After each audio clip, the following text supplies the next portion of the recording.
While wandering around the city, Deadpool overhears an emergency broadcast that a supervillain is terrorizing Midtown. Springing into action, our hero moves to intercept. He finds the culprit, who calls himself the Sandman Stuntman. But he's not a supervillain, he was just flying around to get Deadpool's attention. It seems they're making the movie about Deadpool, and the stuntman wants the real guy to help him with stunts for the film. He even offers to pay Wade on scale. The merc eagerly accepts and goes to find Spider-Man. Knowing the webhead is more familiar with Hollywood than anyone, Deadpool wants his help to become a household name that can be taken seriously. It's important to him.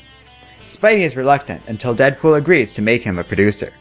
The two heroes travel to Hollywood where they meet a man who will be playing Deadpool, Donald Dryans. The actor is upset because he wants to show his butt more in the movie.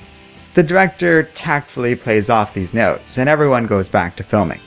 Deadpool works well as a stuntman until the Sandman begins attacking him for real.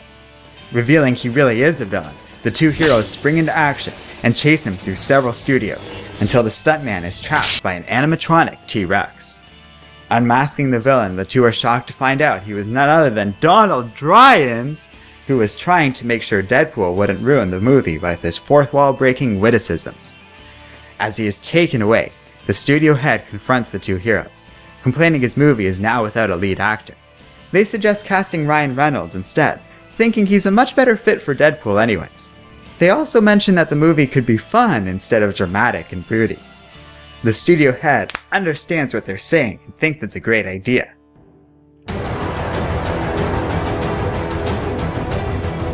Our heroes are disappointed by the end result, but at least Wade got a paycheck that's...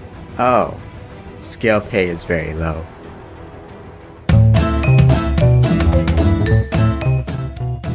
Hello and welcome to Comic Island. My name is Arden, and this is my recap and review of Spider-Man Deadpool number 6.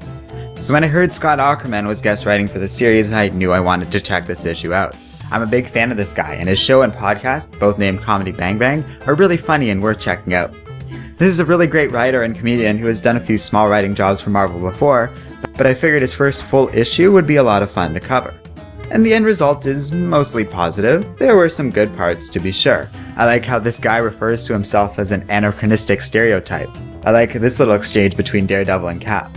Interesting thing about me, I can read my lines by feeling the impressions of the ink on my fingertips. Hail Hydra! Okay? And I like how this story is one big callback to the way that Spider-Man actually met the Green Goblin way back in Amazing Spider-Man number 14. That being said, not all the jokes and references hit home for me. Some of the stuff like having Deadpool randomly talk like Miss Piggy for a panel, then commenting on how silly it is for him to talk like Miss Piggy, or making fun of The Walking Dead for calling zombies walkers felt really stale.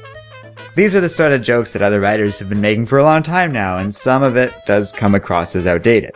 Even stuff I kind of found funny, like the Scooby-Doo style reveal of the villain, that joke was amusing, but let's be real, it's kind of been done to death. Luckily, this comic largely gets by on its own charm and mostly good humor.